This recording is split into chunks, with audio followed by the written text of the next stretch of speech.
So I have the pleasure and the honor of introducing Mr. Steve Belton. Steve Belton is the CEO and president of the Minneapolis Urban League.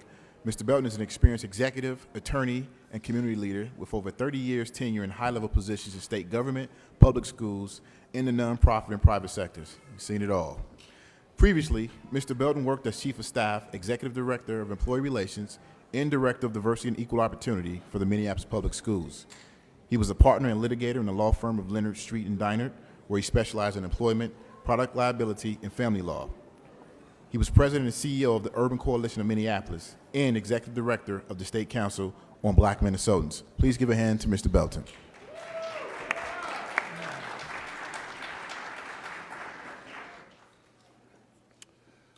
So, good afternoon. I guess it's afternoon. We started out in the morning, Jeff, and it's now afternoon, as planned. It's customary to thank the organizers of an event for the invitation to speak, particularly when they have invited you to be the keynoter. But to be honest with you, I don't appreciate y'all making me give up my Saturday to work. So can we keep it real here? It's just us. And especially if you're going to invite me, to speak or do something on a Saturday morning, I expect, like grits and gravy or some sausage. I ain't talking about bagels and bananas, Jeff. Nonetheless, the real meal has been the information, the sharing, the fellowship, the networking, this terrific panel that we've had. That's been food for thought and food for the soul. So I've been asked to talk about the so-called generational divide. And first I want to say to my friend, and she kind of my goddaughter, kind of my goddaughter-in-law, Akua. And I want to say to my friend Justin, I don't appreciate y'all just, jumping all over my speech, taking everything that I had to say. So if y'all would just forget everything you heard in the last hour, the stuff that I'm gonna drop on you will be new and scintillating and interesting. So we're gonna talk a little bit about this generational divide. Much has been written and spoken about it, particularly in the aftermath of the Jamar Clark homicide. And the idea is that there is a split in African-American leadership along generational lines, old guard versus new guard, impatient youth versus intransigent elders. That's the picture, that's the narrative that's been put out there for us. In the occupation of the 4th Precinct, following Jamar Clark's killing, provided an opportunity and a stage, a platform for the expression of some tactical differences. And those tactical differences were loosely came down to the question of when is enough enough? When has victory been achieved? And essentially whether they should go or whether they should stay. And because of that platform provided an opportunity for folks to say some things, to talk to each other and through each other. And those differences were characterized as generational in nature. In the aftermath and during the process, some young people and some emerging leaders, I know you don't like that word, Akua, that's why I'm going to say it repeatedly, some emerging leaders and some new leaders, if you prefer, had the opportunity to express their views that established leaders, including some of our church leaders, were disengaged and out of touch. And on the other hand, some of our established leaders, including some of our church leaders, responded publicly and privately, questioning the qualifications and the judgment of some of the emerging leaders. So there's your chasm, there's your split, there's your divide. But my question is this really a generational divide? Is the apparent beef between some established and emerging leaders characteristic of their entire generation? That's the question I would pose to you is, are all young folks on one side of the divide and all old folks on the other side of the divide. Or to put the question a little differently, does everybody think alike according to his or her generation? Might be useful here to offer up a definition or a description of what we mean by generation so that we can kind of be on the same page here. So we got baby boomers. These are my people. These are folks who were born between the years, 1946 and 1964. And these people are, in 2016, are between the ages of 51 and 70 years old. Jeff would be on the higher end of that category, and then there are others of us who are on the lower end of that, those baby boomers. Then you got Gen Xers, born between 1965 and 1976. There are 51 million Gen Xers. And this generation is characterized by their experience of a higher than usual divorce rate and the emergence of mothers into the workforce. The term working moms came into being with the Gen Xers. And as a result of these phenomena, high divorce rates, women re-entering the workforce, the Gen Xers, their children in particular, develop traits of independence, resilience, and adaptability. Then you got millennials. This is the largest generation in the United States, about 80 million strong. Gen Xers, representing 1/3 of the total US population. And these are people born after 1980, and they are the first generation to come of age in the new millennium. Excuse me, so millennials is what we call them. Pardon me again. What characterizes millennials and what's relevant here is that they are racially diverse, economically stressed, say amen somebody, and politically liberal.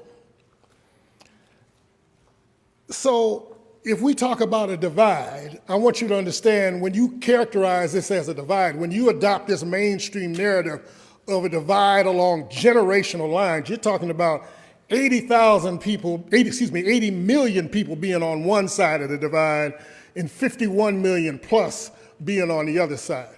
Now, I can't get two people in this room to agree on the best way to get back to Minneapolis. How are you gonna get 80 million people to agree on a single thing? But that's the characterization that we have. Let me give you an example of this challenge. We are talking about a broad demographic characteristics here when we talk about a generational divide. And the generational occupants, of course, don't all believe the same or act the same. Let me give you an example. In the midst of the 4th Precinct occupation, I had conversations personally with many young people, several, including emerging leaders who favored ending the occupation. Some of these were folks who lived on the north side and they just wanted their street back.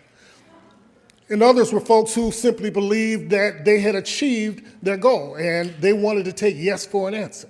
So many young people, young leaders and emerging leaders who supported the idea of ending the occupation. At the same time, I talked to many established older leaders, including some church leaders, who were very invested in the occupation and who believed that they needed to stay the course and that continuing to apply pressure would ultimately lead in the release of the tapes.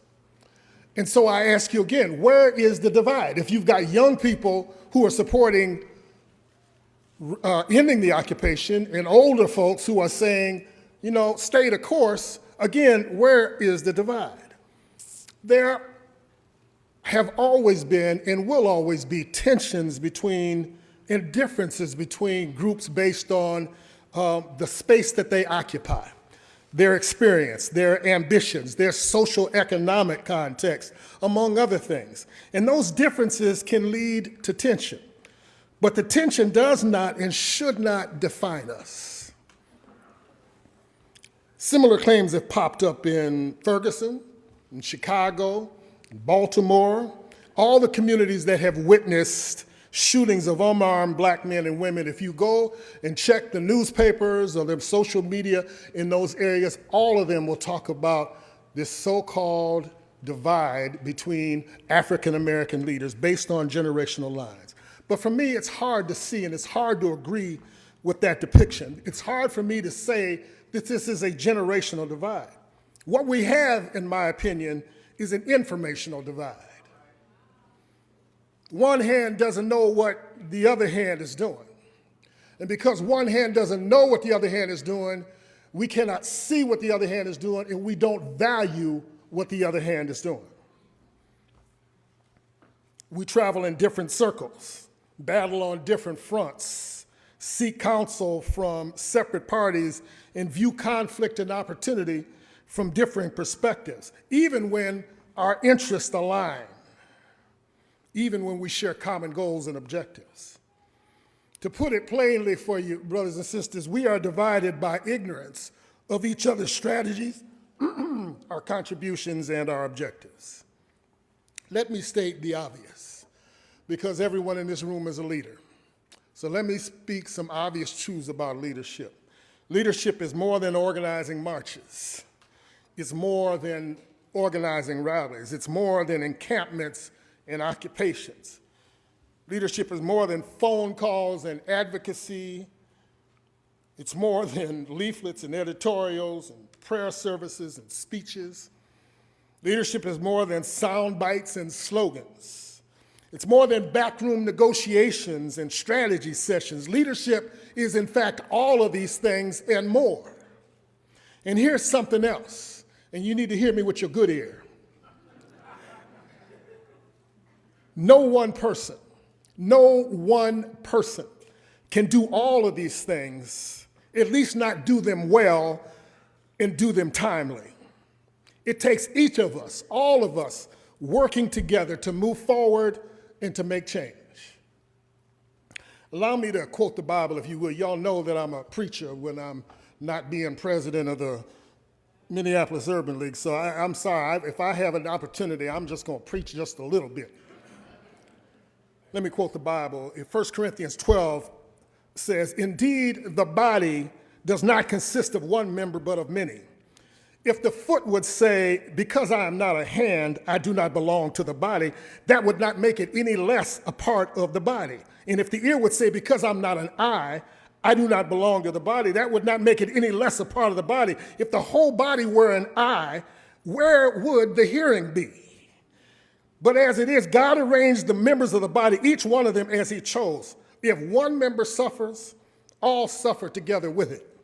If one member is honored, all rejoice together with it." So let me make 3 short observations about this generational divide, and then I'm going to go home and take me a nap, because that's what old people do. Y'all laughing, you going to go home and take a nap too. We are all components of a larger structure. So the first thing I need to tell you is you are part of something bigger than yourself. All components of this larger structure. Each of us performs a vital function in support of the overall enterprise, which means that no member is more important than the entire body. Let me make this plain. No player is bigger than the game. So my advice to you is get over yourself. I'm sorry if I'm stepping on any toes, but you need to get over yourself. You are not that important. At least you are not more important than the entire enterprise. And the enterprise is to destroy white supremacy and to claim our rightful place at the table. A table that we have set for ourselves, a table that we have demanded and empowered ourselves to provide the provisions on that table. That's the end game here. And now no one person is more important than that. We live in an era of self-promotion, self-aggrandizement, self-actualization, self-empowerment, self-satisfaction. But I'm here to tell you, brothers and sisters, it ain't about me, it's about we. Somehow we have forgotten that we're part of something bigger than ourselves. We have mutual interest in shared responsibility. And we have forgotten that we are better stronger, smarter, more strategic, more resilient, more creative, and more resourceful when we work together. This whole idea of a divide is a distraction of the enemy to get us focused on each other rather than on those folks who are standing in our way. Leadership is a team sport. And as the old saying goes, there is no I in team. So get over yourself. It's not about you, it's about us. You are part of something bigger than yourself. Second point I would make is that we are inextricably tied to one another. Not only are we part of something bigger, but we're in this thing together. We are tied in it together. We are dependent upon one another. You might say that we are all up in each other's business. I realize that that is not grammatically correct, but it is ebonically correct. We are all up in each other's business. Whether we like it or not, whether we recognize it or not. And there's really nothing that we can do about it. We're in this thing together, young and old, emerging and established. We're in this thing together. But we seem to have forgotten that seminal truth. We're so busy being consumed with our own individual agendas and objectives that we lose sight of our shared goals and forget about the big picture. Reminds me of the time that my cousin Ray Ray was on his deathbed. Oh, y'all know you got a cousin Ray Ray too. Don't play, don't play, don't play. Now, I will call you out. My cousin Ray Ray was on his deathbed. Doctor had told his family he's not going to make it. He's going to make his transition very shortly. And family began to gather downstairs in the living room, and Ray Ray was upstairs in bed by himself. Suddenly, he was stirred out of his deep slumber by the smell of wafting up from the kitchen of his favorite treat, cinnamon raisin oatmeal cookies. He could smell them coming up from the kitchen, and it stirred him back to life, and he very slowly and with great pain got out of bed and put on his robe and slippers and slowly shuffled down the hall, made his way to the steps, and one by one creaked down with all the strength he could muster, and finally made his way to the kitchen. And there, stacked on the counter, was a pile of them favorite delectable brown cylindrical delights. Ray Ray grabbed for one, and there, pop! Up come his wife, Peaches, from behind, said, "Stop, don't eat them for the funeral."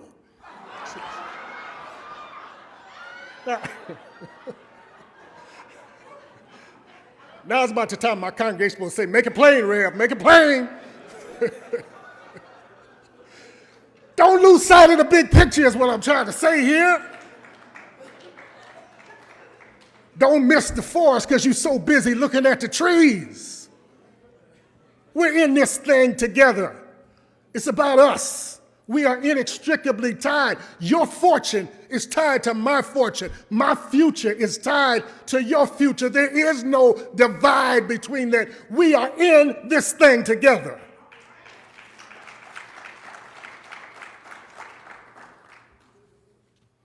Y'all done made me lose my place thinking about Ray Ray. So let's not lose sight of the big picture. Brothers and sisters, our fortunes and futures are inextricably tied together. And then let me make this last point. We are better together. We are better together. This whole idea of a generational divide is a confusing notion to begin with. So I want to relieve you. I'm going to give you some homework. Forget about it. All right? Relieve yourself of any responsibility. And think about it. Now, I know nobody's ever gave you homework where they say don't do nothing, but that's your homework. Don't do nothing with it. Just leave it alone. And I'm going to tell you why. Because that divide cannot defy the seminal truth that we are better when we are working together. We're better when we fight together. I come from a family of 8 siblings. There are 8 of us. And I'm going to tell you, when we rolled, didn't a whole lot of folk want to mess with us because there was 8 of us. On the other hand, during the time that I came up, there was some folk down the block that had 12 kids. and some had 13, and we didn't mess with them. Why? Because they were better together. You know that we are better together, better even when we fight together. And I'm not talking about physical fights. I'm talking about when we exchange ideas, when we sharpen each other with our ideas, when we say, I challenge you on that based on principle or ideology or experience or my maturity or my hunch or my gut. We are better when we are together. The Bible says iron sharpens iron. So don't show up to an iron fight with some aluminum foil, okay? Everybody in here got iron, and you need to use that iron to challenge each other because we are better together. We are better when we talk to each other. This was lifted up right here on this panel discussion. I'm not talking about talk about each other. I'm not talking about talking behind each other, but when we talk to each other, we're better that way. And there is no divide that way. Because that problem that I told you about from the beginning, where the left hand don't know what the right is doing, or well, we're talking to other folks and valuing other folks, or you're fighting on this front and I'm fighting on that front, that goes away when we talk to each other. Here's some low-tech advice. Don't pick up the phone, don't text, just go talk. Wow, I know. Psh. Imagine that. You can do it. You can do it. I promise you can do it. Try it. Just reach over, talk to somebody. Turn to somebody right now and say, we're better together. See? Yeah, turn to somebody else you ain't talked to in a while and say, we are better together. See, you started it already. See, that's the groundwork for it. Conversation, talking to each other. We're also better when we are curious about each other's business. Now, I already told you, we already all up in each other's business. You might as well be curious about it. Ask each other, what's going on with you? What's your agenda? Why'd you do that? I know it's a radical thing to think about because here's the other piece of that. We're better when we trust each other. So, and you gotta have a level of trust in order to say, I'm gonna be vulnerable enough to, one, acknowledge that I don't know what you're doing. But two, I'm also gonna be vulnerable enough for you to say, I can tell you this, but I can't tell you that. But I need you. I need you. And that brings me to my final point. We are better when we ask each other for help. Now, there are lots of historic reasons why we don't do that. Lots of historic reasons, but I don't want to look in the rearview mirror. I just want to say that it is empowering to say I'm hurting or I need help. Will you help me? If I go to Brother Eric and I tell him I need some help, he's going to help me. And if he can't help me, he's going to say, I can't help you, but Gary can. And I promise you, Gary will help me. I cannot get too deep into this thing, two people, without somebody responding affirmatively. So we risk rejection, somebody saying no, yeah, you risk that. But think about the power. Now I'm standing with Gary or Eric. And it's not just me bearing this burden. We've already lifted up that it is post-traumatic stress to be an African American. It ain't even post, it is contemporary traumatic stress to be African American. And we need help. And you don't get help. Kua said it, one of the few smart things she said today. A closed mouth, you know I love you. A closed mouth does not get fed. So ask for help. We are stronger, we are better when we ask for help. Here's what I want to leave with you. You can buy into this narrative of generational divide if you like, but there is nothing new about young folks saying to old folks, you don't understand me, and old folks saying to young folks, you don't respect me. There's nothing new about that narrative. What we can contribute to this is to say, I'm tired of that. Let's figure out how we can do this thing, because we are better together.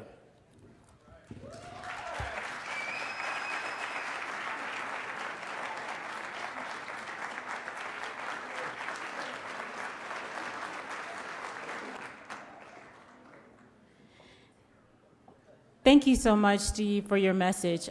Behind stage, I called him Mr. Belton. He said, no, don't make me one of those old people. So I apologize, Steve. Thank you so much for your message. Sometimes I know it seems as if we're speaking to the choir, because we're all interested individuals, we're all here. But sometimes we need a reminder, and that was a great reminder for us. I want to call back up to the stage and to the podium Mr. Jeff Hassan, and he will introduce the 2016-2017 or 2015-2016 Josie R. Johnson Fellows. Jeff.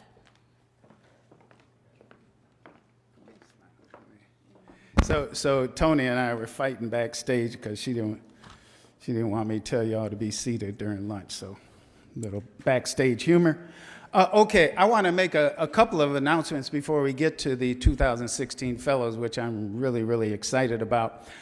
We have a famous historical figure in the room with us today. Maybe he left. Will Steger. Is Will still here? Will, stand up, stand up. Now, how many of you recognize that name, Will Steger? Will is a world-famous polar explorer, right? I mean, I don't know how old you are, Will, but I was hearing about you when I was a young person. And we're super excited to have him here. Will is now working in the area, the field of renewable energy, and we've connected him with one of our fellow graduates, Jamez Staples, who is big in renewable energy, and I just wanted to call that out. Want to remind everybody that tomorrow, Dr. Sylvia Bartley will be hosting a radio show with Congressman Ellison and Senator Bobby Champion, 12 o'clock on KMOJ Radio. And by the way, we have a weekly radio show that is the African American Leadership Forum, 12 o'clock every Sunday on KMOJ Radio. Brother Eric Mahmoud asked me to let everyone know that we are looking for candidates for the Minneapolis School Board for the upcoming election. So if any of you are interested or you know people who might be interested, either contact me or contact Eric Mahmoud. We talked about getting out the vote. One of the things that some of you may know, do we have any folks from the Brooklyns in here? Brooklyn Center, Brooklyn Park? Raise your hand. Okay. Brooklyn Center, people of color are the majority. Brooklyn Park, people of color are close to the majority. And so the time is up for us complaining to white folks about what they aren't doing for us, because we have the power within our own control. Hell, if we're the majority and we bring each other together, which we've done, Asians, Africans, and African American, we can do a Putney Swope. Anybody know who Putney Swope is? Okay, Peter knows who Putney Swope. He changed the whole complexion of the boardroom. That's what we can do if we get out and vote. Finally, we talked about this system of supremacy, racism, and so on and so forth. Dr. Reba Peoples, a board-certified psychiatrist, and myself will be doing training on March 15th at Macalester College on unconscious bias. That's kind of the way you had to bring it so that they can swallow it, okay? We all know what we're talking about, right? But we're doing the training on unconscious bias. We have flyers on the table for you to have. So, with that, before we get to the introduction, I want to just play a brief clip on the graduation from. But the greatest realization that I had reflecting on my experience as a fellow was this word called privilege. And so I don't take it lightly that at 33 years of age, I'm standing before you as a senior level professional at the University of Minnesota, standing before you with a PhD, being a part of this and having access to a program like the Josie R. Johnson Leadership Academy Fellowship. Certainly when we talk about privilege, we usually talk about it and discuss it in the context of white privilege, but there is a certain level of privilege that has to be acknowledged by everybody who's affiliated. And then also the second part of that for me was the realization that how I use that privilege matters.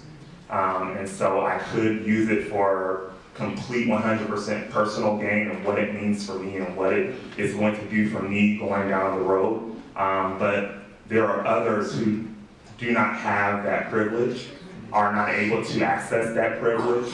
And so it does me no good to gain for myself without reaching back and helping somebody else who may not be able to experience the same experiences as myself. So I don't necessarily stand here for me. I don't even stand here reaping the benefits that I have received as a part of being a part of this program for me alone.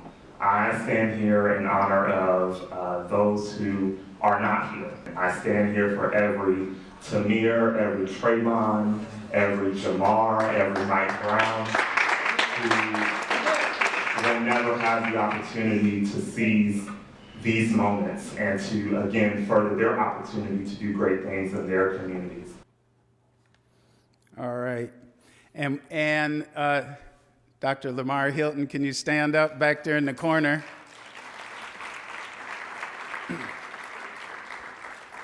One of our outstanding graduates from last year's Academy. And so what I'd like to do is, as I call each of this year's 2016 Josie R. Johnson Leadership Academy Fellows, I'd like you to come and take come up on the stage and line up from left to right. And I think we can get all of you up here. And so I will call you, I think, I guess it's, alphabetical order by first name. So I'd like to call up Denise Felder.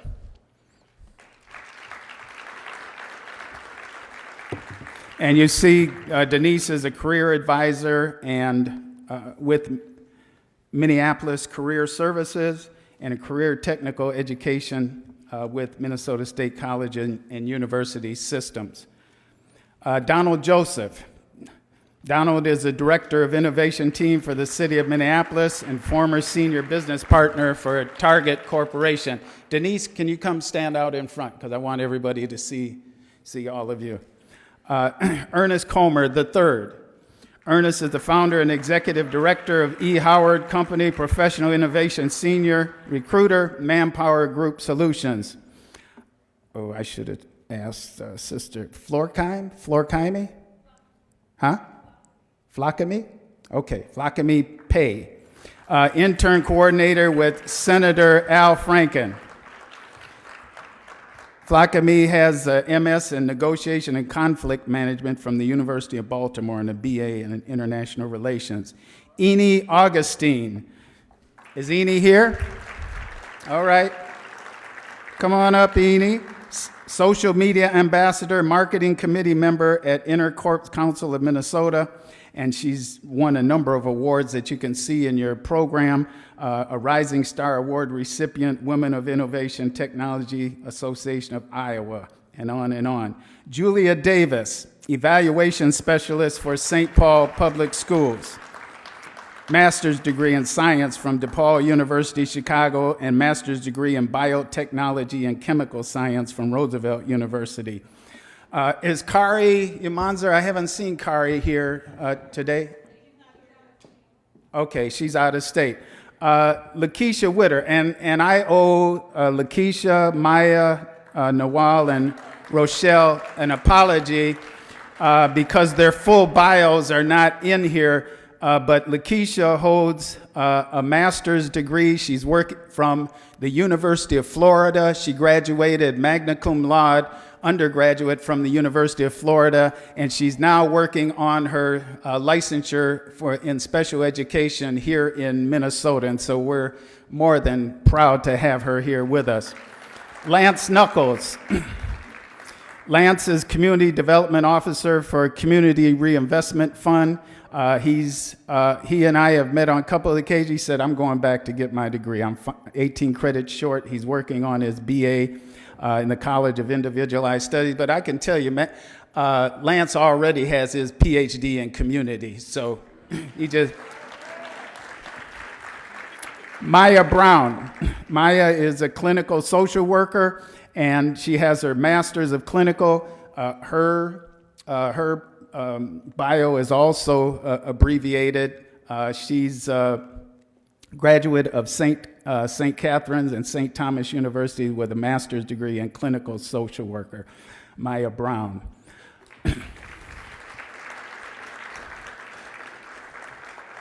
Nawal Noor, president of Noor Development Group, which does real estate acquisition, development, and construction.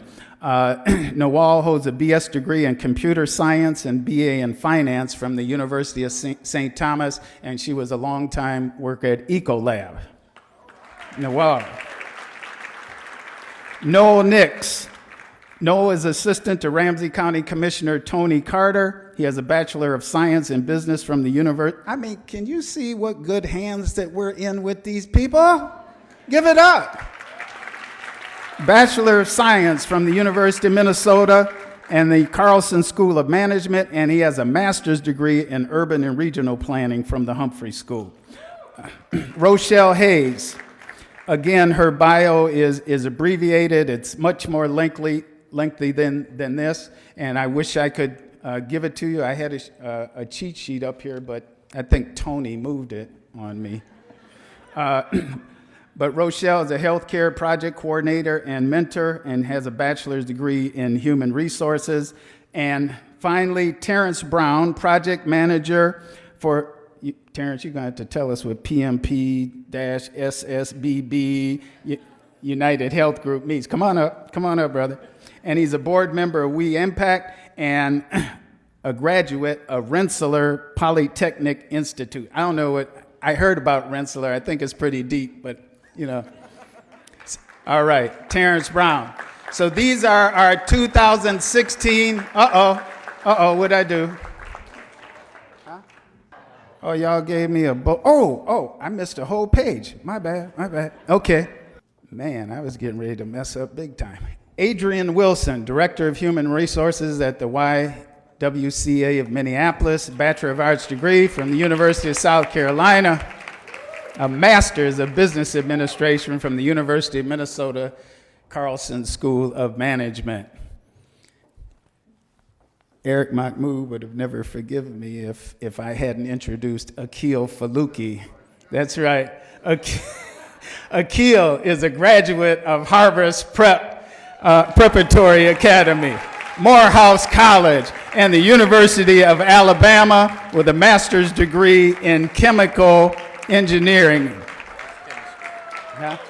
Yeah, whatever. I'm making up stuff, man. So, don't confuse me with the facts. Okay. Anthony Osufie, physiology teaching assistant at the University of Minnesota, bachelor's degree in physiology from the University of Minnesota, and received a number of awards, including National Institute of Diabetes and Digestive and Kidney Diseases. I don't know what all that is, but it sounds really deep. All right. Anthony.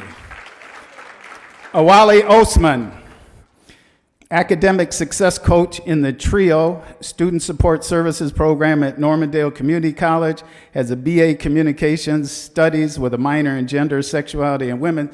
And when I read, by the way, I want you to know this, Awali, when I read your letter of interest, I was just blown away by the depth and the degree of your writing, and so outstanding young man. Brandis Johnson. Brandis Johnson is a senior financial analyst, U.S. Retail Organization at General Mills.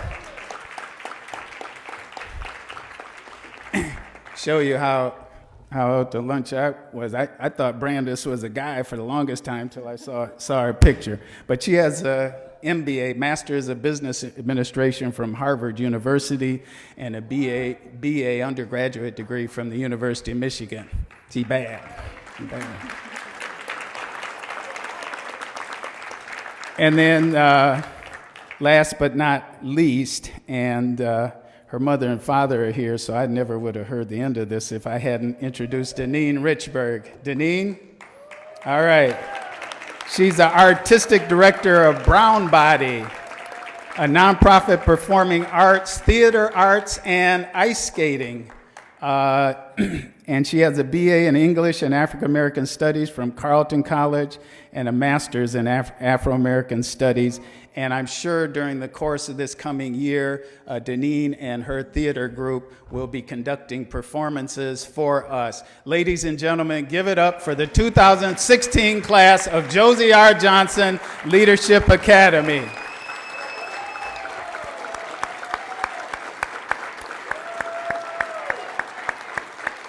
All right. Thank you. All right.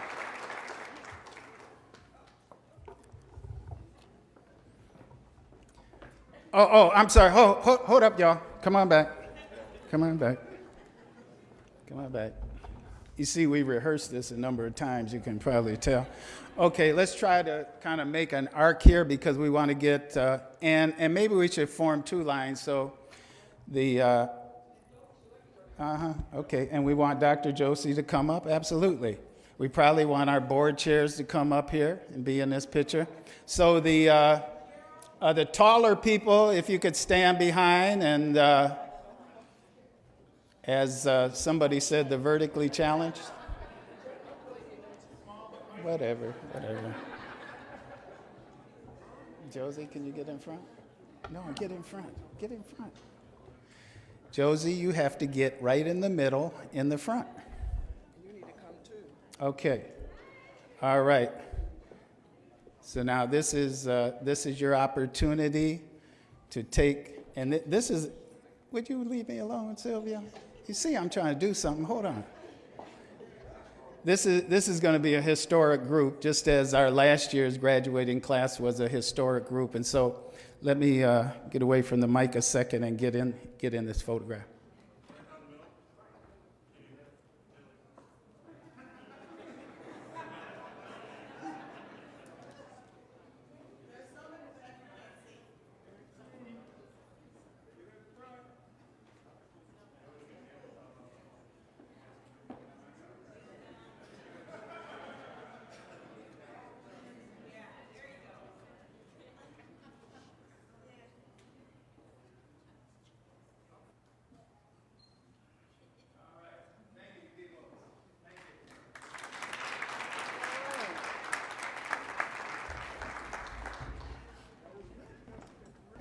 And while they're going down, just some of the highlights of the successes of last year's fellows. Dr. Lamar Hilton, who you've met, and Dr. Keith Brooks were appointed to the Office of Advisory Board for the Office of Higher Education, State of Minnesota. Jamez Staples, Jamez, I know I just saw you. Where is it? Jamez, stand up. 2015 Social Impact Change Award maker. Won a national and Minnesota award for his work in renewable energy. Billy Russell, we introduced earlier, who is the new principal, newly minted PhD candidate, leadership of Friendship Academy of the Arts. Cedric Frazier, who is one of our MCs here today, who's the board chair for the Center for Communication Development, the parent company of KMOJ. And Maya Buckner, who is one of our panelists earlier today, who works at the Harvest Network of Schools. We talked about the Barraza Women's Health Gathering, which typically takes place in October of each year. And last year, for the first time, we took a group to Washington, D.C. for the Congressional Black Caucus, and we plan to do that again this year. We talked about our weekly radio show that we have on KMOJ Radio on Sunday at noon. And as long as we're not in football season, we get a pretty good audience response. And then finally, I just want to talk about the African American Leadership Forum 5-point program to end economic inequality. The first half of this session, we focused on the issue of economic inequality, and we just want to let all of you know what the 5 points are. We're not going to go into them in detail, but you heard it here. And we're working with executives in the public, private, and philanthropic sector to address this and other issues. You'll see here we talked earlier about the 13% decline in median income in the African American community, the only ethnic community in Minnesota to experience a decline. Point number one, we want to institute hiring in the public and private sectors to reflect our position in the population. Novel idea, right? Point number two, we want African American businesses to be awarded their share of public and private contracts commensurate with their representation in the community. Point three, we want the Minnesota legislature, and I think Steve may have left, but we've been talking all morning and afternoon about how we need to work together. That's actually taking place. The African American Leadership Forum is working with the Minneapolis Urban League, is working with the Council on Minnesotans of African American Heritage, is working with Neighborhoods Organizing for Change to put together a legislative agenda to present to our legislators and then to the state legislature. And so that's taking place now. We're on a real fast time track, but we will get it done. Point 4, we want Minnesota-based philanthropic organizations to invest in our community commensurate with our representation in the population. Somebody approached me, I think it was Debbie Montgomery, say that isn't happening. Yeah, we know it's not happening. And Steve and I sent out a strongly worded letter. Some people got upset about it because we equated our condition here to that of a state of apartheid. But we're not going to mince the truth. Okay, we're not going to mince the truth about the problem that we have, and maybe it ruffled some people the wrong way. Hopefully they woke up. Point number 5, we want to do an annual report card. So it's not enough to say these are our goals and objectives. Are we achieving them? Are we moving closer to them? So here, I don't know how well you can see it, but I'll basically tell you what it says. This is from Governor Mark Dayton and Lieutenant Governor Tina Smith. And what do they say? We agree with all 5 points that you've raised. Okay? We met with Mayor Chris Coleman and his deputy mayor, and they said we agree with all 5 points. Matter of fact, the deputy mayor looked at the mayor and said, should we go to the city council for a resolution approving the 5 points? Mayor Coleman said, I don't think we really need that, but let's do it anyway. Okay, so we got the city of St. Paul who's adopting the 5-point plan. We're holding meetings with corporate executives of 7 of the largest multinational corporations right here in Minnesota around conversation about what they can do to have a tangible impact on employment and contracting opportunities in our community. And probably where we're getting the most blowback is from the philanthropic community. We have some people who are strongly aligned with us, such as the Minneapolis Foundation, the leaders there, but some others feel quite challenged by us raising the question. How dare you ask us how we're investing our money in the community? Well, we're going to keep on raising the question. We may aggravate and upset some people, but that's what we're going to do. And so that's what we're doing on behalf of all of us who can't be present in this room. We know what the issues are. We have the goals in front of us. Hopefully we can keep working on the United Urban Agenda. And Tony and Cedric, did you have any closing remarks? Overall, I am amazed, and thank you all for coming. I think a common theme that we had was that we need to work together. And the divide, I know there's some issues about the phrasing and the theme that we have, but there is some tension. We need to recognize that. And we need to move forward and progress through it. And I think the panels brought up some great strategies, some great information about how we can do that. And utilize the African American Leadership Forum as your resource tool. Mr. Belton, Steve Belton, talked about how there's an information guide. Let's close that guide by getting involved with ALF, getting involved with the NAACP, both St. Paul and Minneapolis, getting involved with the Minneapolis Urban League. And with that, we will close the program.